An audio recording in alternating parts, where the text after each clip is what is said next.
Hello everyone, welcome to a foreigner farming in the Philippines.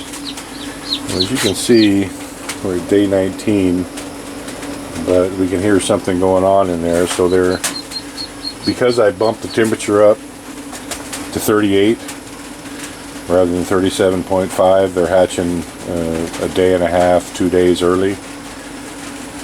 I did not remove these top two trays like I was going to. As I said before, the motors, I could not see them functioning.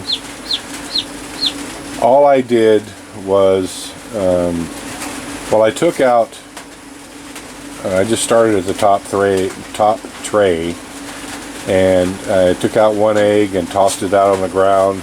It was no good. Took out another one, tossed it on the ground. It was no good. Tossed out a third one, and it actually had an embryo in it. So I don't know if the test button is not actuating them all at the same time or what. I don't know what the deal was. I disassembled it, unplugged and replugged back in all the connectors there, and just left the eggs in, just on the hope that it was just a bad connection. And I took this little guy that you can see here out from a lower tray. But there are 1, 2, 3, 4, 5, so there's 7 pipped eggs in this top tray, which I had thought the motor was no good in. So we're going to get at least 7 chicks out of that top tray. I don't know. The little guy that's in there was actually in the bottom tray, and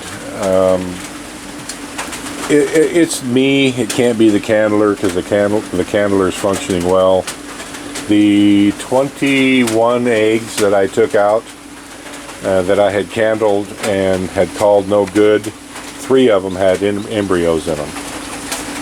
So, and they were the light-colored Basilan eggs. The only thing I can think of is that on day 9, I should have done it on day 7 rather than day 9. It's easier to see the veins. So I missed the call on 3 out of 21. So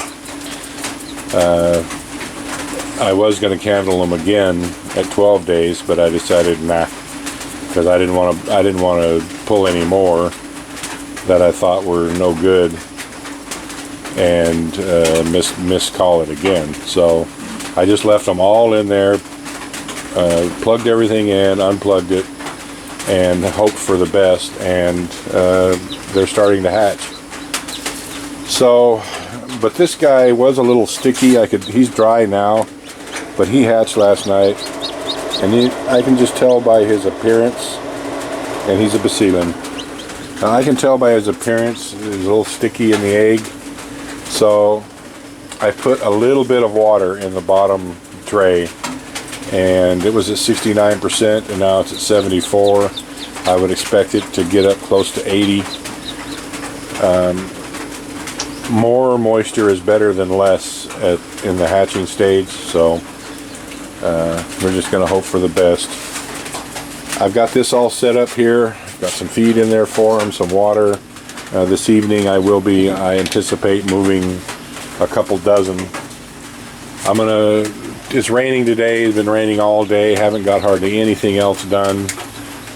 I'm going to have Tatai put lights in these, and if he's got any spare plywood, I'm going to have him put a bottom in this top one, so that the ones in the top layer the poop isn't going through and raining down on the ones in the lower. But we're going to put this is not big enough for the amount of chicks that we're going to be hatching. So I'm going to put lights in these, and I've got to go get some lights. The lights we have are these LED lights, and they don't produce hardly any heat. I mean, I can hold this, and it's just a little bit warm. That's not enough for a warming light for chicks. So we're going to have to go in and try to find some old-fashioned light bulbs. 150 watt would be great. And what I had done in the past is just use a 150 watt light bulb. They're really bright. What I did is I just spray painted them and spray painted them pretty well to cut down on the amount of light that they emitted, but they still put out the heat. Now that does shorten the life of them about 75% because it just makes them so hot inside the bulb. It makes it so hot inside the bulb, but it is what it is. They don't have actual heat lamp lights here that I've ever seen. I could probably get them on Lazada, but a 250 watt heat lamp bulb would probably be too much in this environment. I mean, even though it's raining, it's still 75 degrees, and chicks can get by just fine at 90, 95 the day they're hatched, and you can go down a couple degrees per day from there, and they're fine. So these guys, this is all set up. This little brooder is, the heat's on it. The heating element in this old incubator still works, and that's what I'm using for the brooder. So I would imagine it's about noon right now. I would imagine 8, 9 o'clock tonight I'll come out and there'll be a bunch of these hatched, and I'll move them over into here if they're completely dried off. Hopefully I can get, there's 200 or so eggs in there. Hopefully I can get 100 of them to hatch. I would be extremely happy. So we shall see. Thank you everyone. Please like, comment, share, and subscribe.